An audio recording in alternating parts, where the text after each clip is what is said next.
Capítulo 21. Un gran movimiento mundial.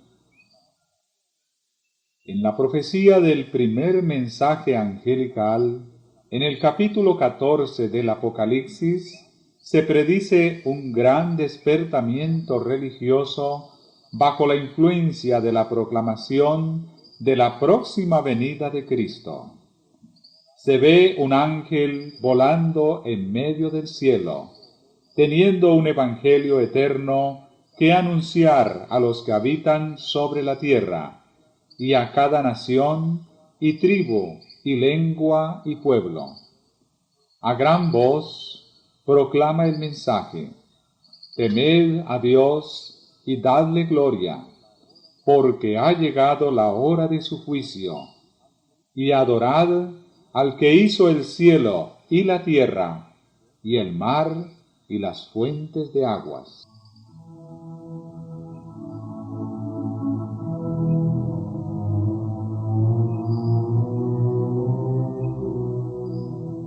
La circunstancia de que se diga que es un ángel el heraldo de esta advertencia no deja de ser significativa. La divina sabiduría tuvo a bien representar el carácter augusto de la obra que el mensaje debía cumplir y el poder y gloria que debían acompañarlo, por la pureza, la gloria y el poder del mensajero celestial.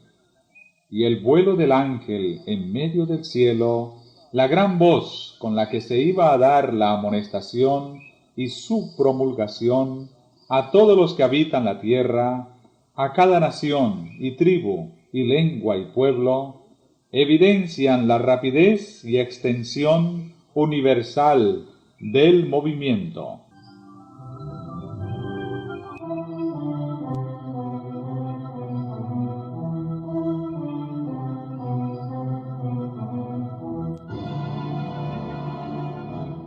El mismo mensaje revela el tiempo en que este movimiento debe realizarse. Se dice que forma parte del Evangelio eterno y que anuncia el principio del juicio. El mensaje de salvación ha sido predicado en todos los siglos, pero este mensaje es parte del Evangelio que sólo podía ser proclamado en los últimos días, pues sólo entonces podía ser verdad que la hora del juicio había llegado. Las profecías presentan una sucesión de acontecimientos que llevan al comienzo del juicio. Esto es particularmente cierto del libro de Daniel.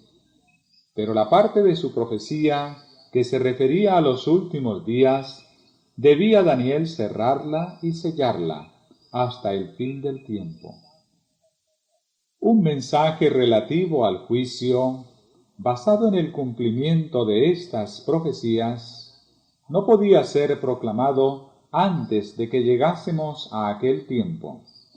Pero al tiempo del fin, dice el profeta, muchos correrán de aquí para allá, y la ciencia será aumentada.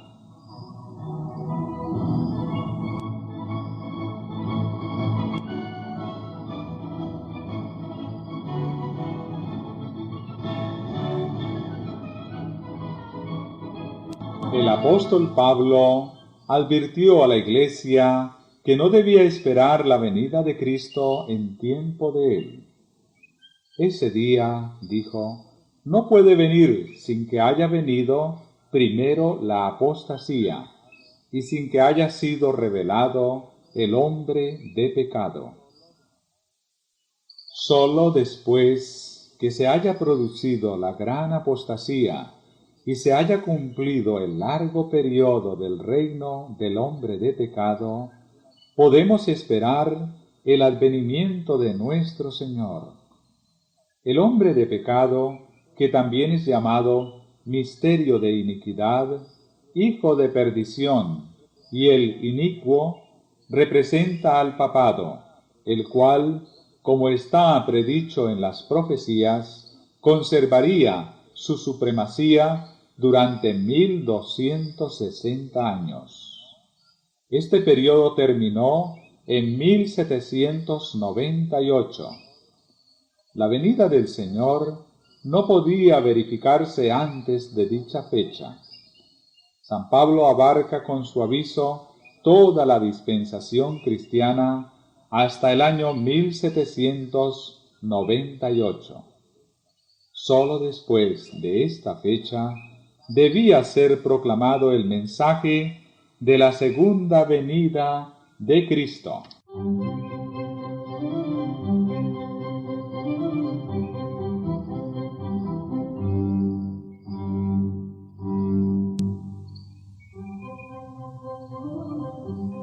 Semejante mensaje no se predicó en los siglos pasados. San Pablo, como lo hemos visto, no lo predicó. Predijo a sus hermanos la venida de Cristo para un porvenir muy lejano. Los reformadores no lo proclamaron tampoco. Martín Lutero fijó la fecha del juicio para cerca de 300 años después de su época. Pero desde 1798 el libro de Daniel ha sido desellado. La ciencia de las profecías ha aumentado y muchos han proclamado el solemne mensaje del juicio cercano.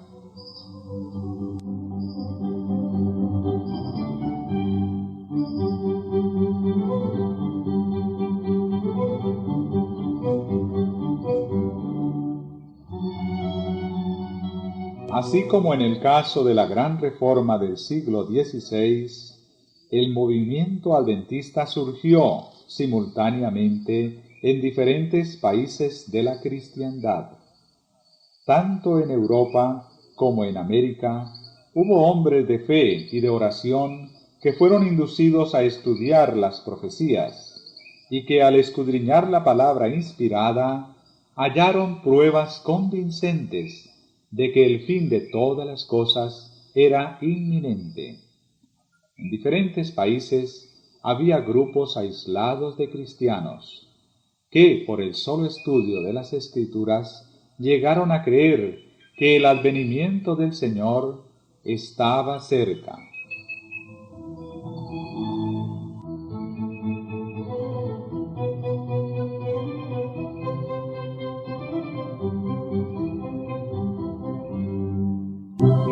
En 1821, 3 años después de haber llegado Miller a su modo de interpretar las profecías que fijan el tiempo del juicio, el doctor José Wolf, el misionero universal, empezó a proclamar la próxima venida del Señor. Wolf había nacido en Alemania, de origen israelita, pues su padre era rabino. Desde muy temprano se convenció de la verdad de la religión cristiana. Dotado de inteligencia viva y dada a la investigación, solía prestar profunda atención a las conversaciones que se oían en casa de su padre, mientras que diariamente se reunían piadosos correligionarios para recordar las esperanzas de su pueblo, la gloria del Mesías venidero y la restauración de Israel. Un día, cuando el niño oyó mencionar a Jesús de Nazaret, preguntó quién era. Un israelita del mayor talento, le contestaron. Pero como aseveraba ser el Mesías, el tribunal judío le sentenció a muerte. ¿Por qué entonces, siguió preguntando el niño, está Jerusalén destruida? ¿Y por qué estamos cautivos? Ay, ay, contestó su padre, es porque los judíos mataron a los profetas. Inmediatamente se le ocurrió al niño que tal vez Jesús de Nazaret había sido también profeta, y los judíos le mataron siendo inocente. Este sentimiento era tan vivo que a pesar de haberle sido prohibido entrar en iglesias cristianas, a menudo se acercaba a ellas para escuchar la predicación.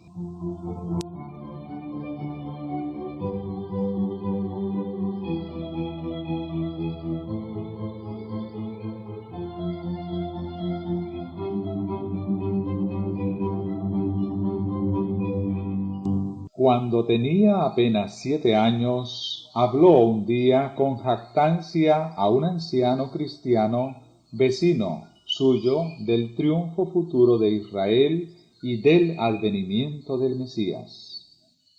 El anciano le dijo entonces con bondad: «Querido niño, te voy a decir quién fue el verdadero Mesías.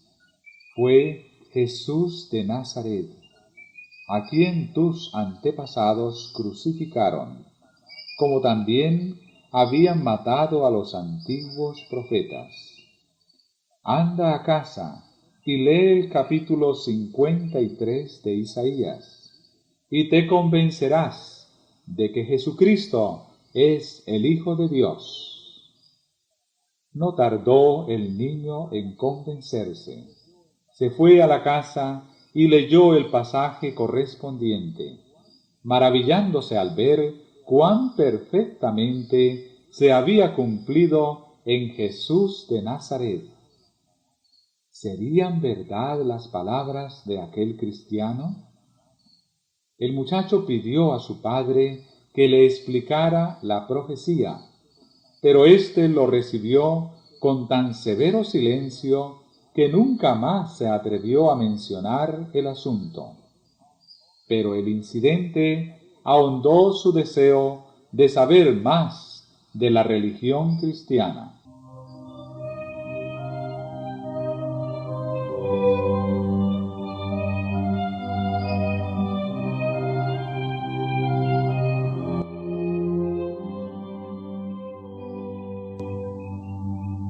El conocimiento que buscaba le era negado premeditadamente en su hogar judío.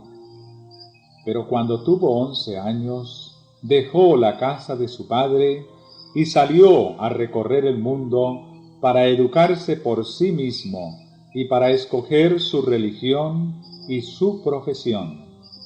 Se albergó por algún tiempo en casa de unos parientes, pero no tardó en ser expulsado como apóstata, y solo y sin un centavo tuvo que abrirse camino entre extraños. Fue de pueblo en pueblo, estudiando con diligencia y ganándose la vida enseñando hebreo. Debido a la influencia de un maestro católico, fue inducido a aceptar la fe romanista y se propuso ser misionero para su propio pueblo. Con tal objeto fue, pocos años después, a proseguir sus estudios en el Colegio de la Propaganda en Roma. Allí, su costumbre de pensar con toda libertad y de hablar con franqueza le hicieron tachar de herejía. Atacaba abiertamente los abusos de la Iglesia e insistía en la necesidad de una reforma. Aunque al principio fue tratado por los dignatarios papales con favor especial, fue luego alejado de Roma. Bajo la vigilancia de la Iglesia, fue de lugar en lugar, hasta que se hizo evidente que no se le podría obligar jamás a doblegarse al yugo del romanismo. Fue declarado incorregible y se le dejó en libertad para ir donde quisiera. Dirigióse entonces a Inglaterra y, habiendo abrazado la fe protestante, se unió a la Iglesia anglicana. Después de 2 años de estudio, dio principio a su misión en 1821.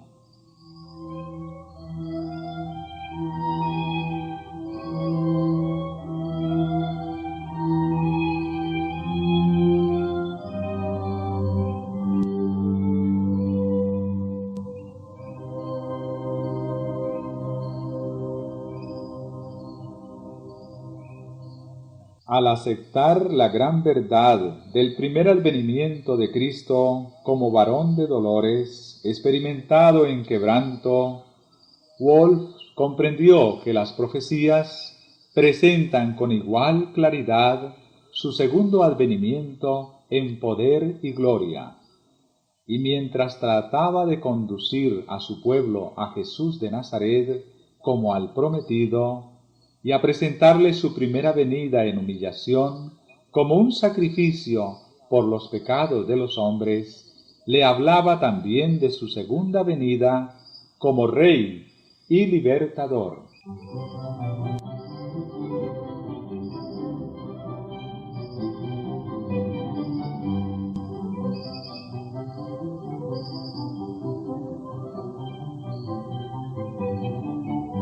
Jesús de Nazaret, decía, el verdadero Mesías, cuyas manos y pies fueron traspasados, que fue conducido como cordero al matadero, que fue varón de dolores y experimentado en quebranto, que vino por primera vez después que el cetro fue apartado de Judá y la vara de gobernador de entre sus pies, vendrá por segunda vez en las nubes del cielo y con trompeta de arcángel.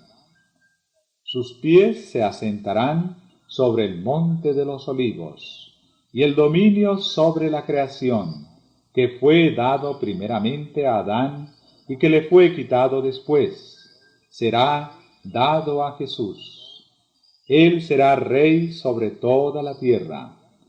Cesarán los gemidos y lamentos de la creación, y oiránse cantos de alabanza y acciones de gracias, cuando Jesús venga en la gloria de su Padre con los santos ángeles.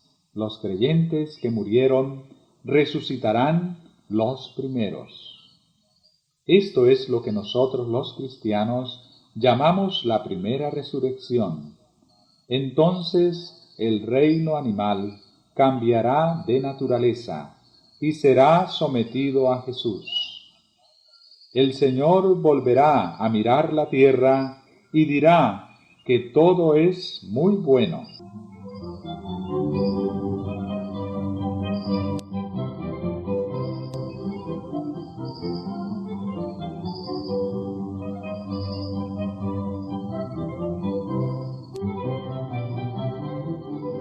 Wolf creía inminente la venida del Señor. Según su interpretación de los periodos proféticos, la gran consumación debía verificarse en fecha no muy diferente de la señalada por Miller. A los que se fundaban en el pasaje del día y hora nadie sabe, para afirmar que nadie podía saber nada respecto a la proximidad del advenimiento, Wolf les contestaba: ¿dijo el Señor que el día y la hora no se sabrían jamás? ¿No nos dio señales de los tiempos para que reconociéramos siquiera la proximidad de su venida, como se reconoce la cercanía del estío por la higuera cuando brotan sus hojas? No conoceremos jamás ese tiempo cuando Él mismo nos exhortó no sólo a leer la profecía de Daniel, sino también a comprenderla. Y es precisamente en Daniel donde se dice que las palabras serían selladas hasta el tiempo del fin, lo que era el caso en su tiempo, y que muchos correrán de aquí para allá, expresión hebraica que significa observar y pensar en el tiempo. Y la ciencia respecto a ese tiempo será aumentada. Además, nuestro Señor no dice que la proximidad del tiempo no será conocida, sino que nadie sabe con exactitud el día ni la hora. Dice que se sabrá bastante por las señales de los tiempos, para inducirnos a que nos preparemos para su venida, así como Noé preparó el arca.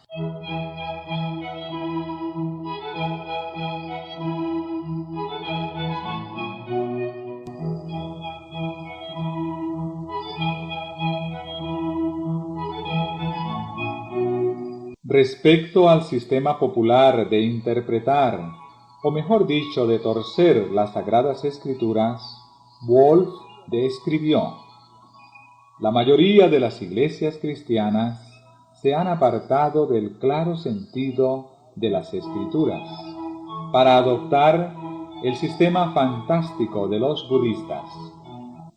Creen que la dicha futura de la humanidad consistirá en cernerse en el aire y suponen que cuando se lee judíos debe entenderse gentiles y cuando se lee Jerusalén debe entenderse la iglesia, y que si se habla de la tierra es por decir cielo, que por la venida del Señor debe entenderse el progreso de las sociedades de misiones, y que subir a la montaña de la casa del Señor significa una gran asamblea de los metodistas.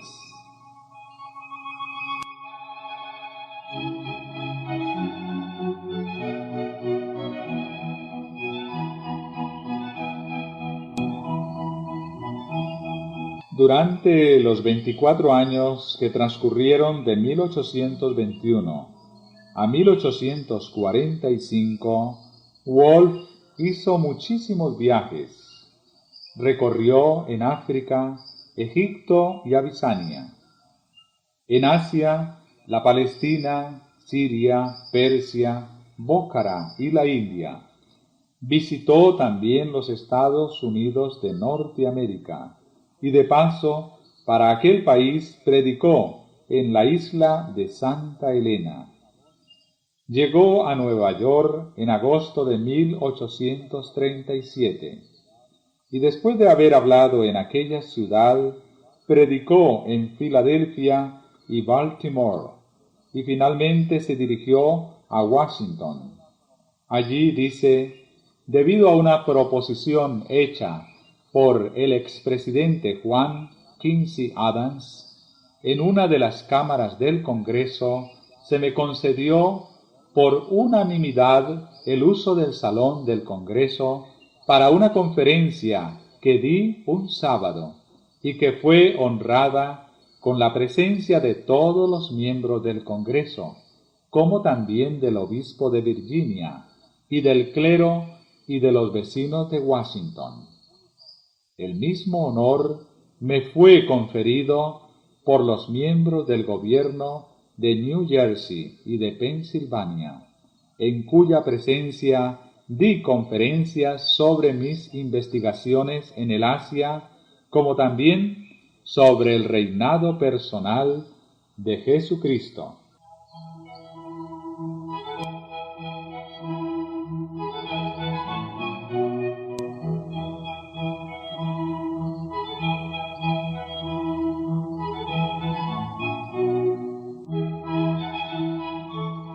El doctor Wolf visitó los países más bárbaros sin contar con la protección de ningún gobierno europeo, sufriendo muchas privaciones y rodeado de peligros sin número. Fue apaleado y reducido al hambre, vendido como esclavo y condenado 3 veces a muerte. Fue atacado por bandidos y a veces estuvo a punto de morir de sed.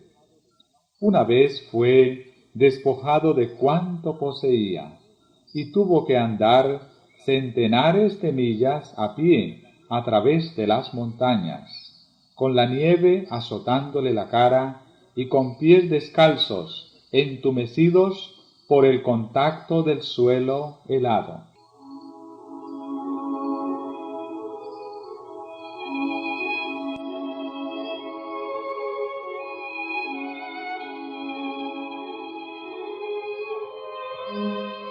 Cuando se le aconsejó que no fuera sin armas entre tribus salvajes y hostiles, declaró estar provisto de armas.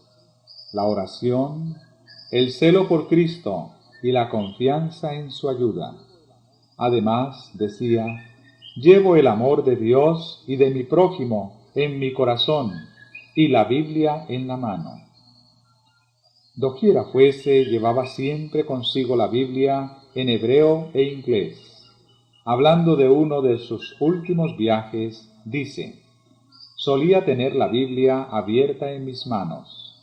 Sentía que mi fuerza estaba en el libro y que su poder me sostendría».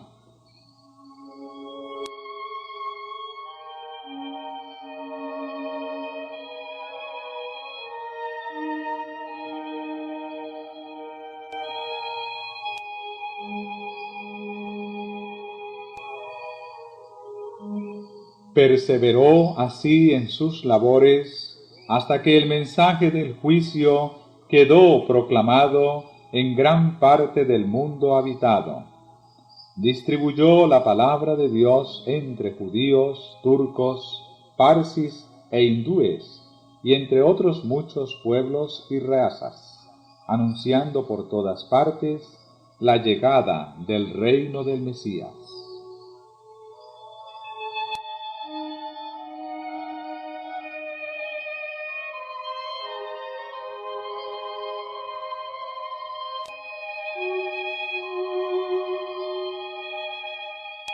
En sus viajes por Bókhara encontró profesada la doctrina de la próxima venida del Señor entre un pueblo remoto y aislado. Los árabes del Yemen, dicen, poseen un libro llamado Sera, que anuncia la segunda venida de Cristo y su reino de gloria, y esperan que grandes acontecimientos han de desarrollarse en el año 1840. En el Yemen pasó 6 días con los hijos de Recab. No beben vino, no plantan viñas, ni siembran semillas. Viven en tiendas y recuerdan las palabras de Jonadab, hijo de Recab. Y encontré entre ellos hijos de Israel de la tribu de Dan, quienes en común con los hijos de Recab esperan que antes de mucho vendrá el Mesías en las nubes del cielo.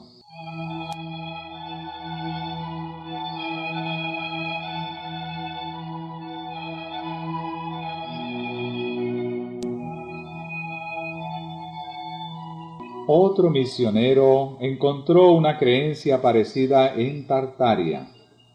Un sacerdote tártaro preguntó al misionero cuándo vendría Cristo por segunda vez. Cuando el misionero le contestó que no sabía nada de eso, el sacerdote pareció admirarse mucho de tanta ignorancia por parte de uno que profesaba enseñar la Biblia, y manifestó su propia creencia fundada en la profecía de que Cristo vendría hacia 1844.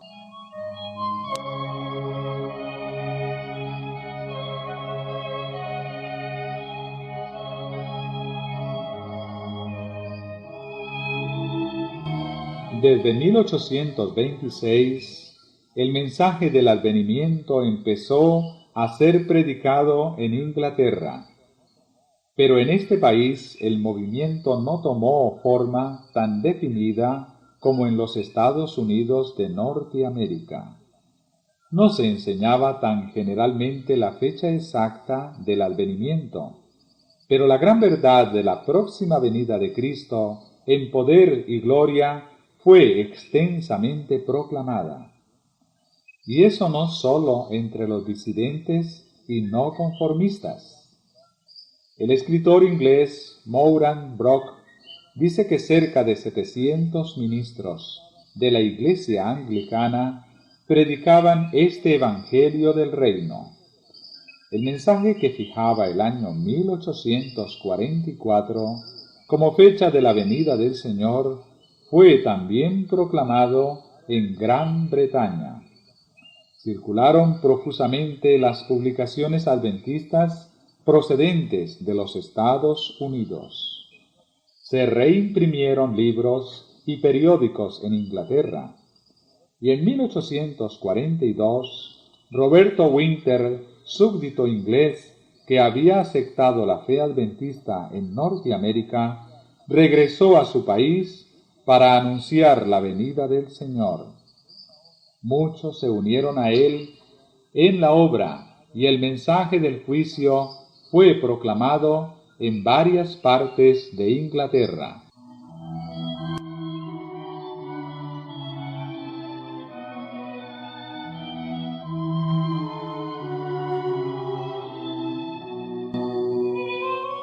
En la América del Sur, en medio de la barbarie y de las supercherías de los ministros de la religión, el jesuita chileno Lacunza se abrió camino hasta las Sagradas Escrituras y allí encontró la verdad de la próxima vuelta de Cristo. Impelido a dar el aviso, pero deseando no obstante librarse de la censura de Roma, publicó sus opiniones bajo el seudónimo de Rabí Ben Ezra, dándose por judío convertido. Lacunza vivió en el siglo XVIII, pero fue tan solo hacia 1825 cuando su libro fue traducido al inglés en Londres.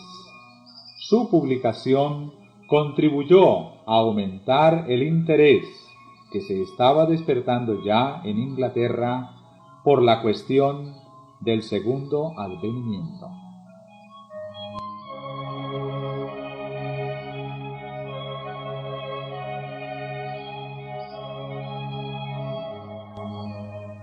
En Alemania, esta doctrina había sido enseñada por el siglo XVIII por Bengel, ministro de la Iglesia luterana y célebre teólogo y crítico. Al terminar su educación, Bengel se había dedicado al estudio de la teología, hacia la cual se sentía naturalmente inclinado por el carácter grave y religioso de su espíritu, que ganó en profundidad y robustez merced a su temprana educación y a la disciplina.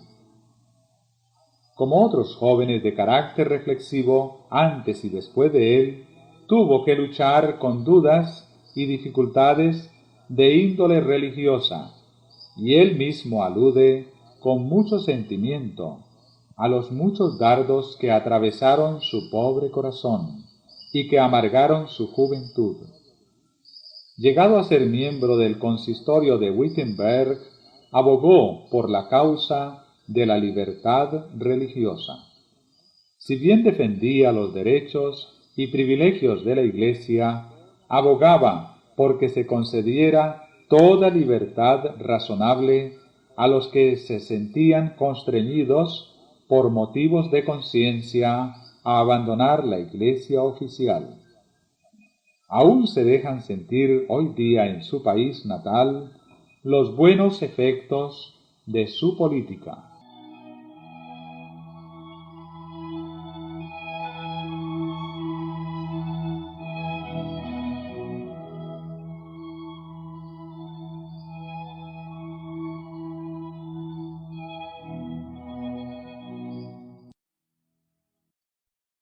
Mientras estaba preparando un sermón sobre Apocalipsis 21 para un domingo de Adviento, la luz de la segunda venida de Cristo se hizo en la mente de Bengel. Las profecías del Apocalipsis se desplegaron ante su inteligencia como nunca antes. Como anonadado por el sentimiento de la importancia maravillosa y de la gloria incomparable de las escenas descritas por el profeta, se vio obligado a retraerse por algún tiempo de la contemplación del asunto. Pero en el púlpito se le volvió a presentar éste en toda su claridad y su poder. Desde entonces se dedicó al estudio de las profecías, especialmente las del Apocalipsis, y pronto llegó a creer que ellas señalan la proximidad de la venida de Cristo. La fecha que él fijó para el segundo advenimiento no difería más que en muy pocos años de la que fue determinada después por Miller.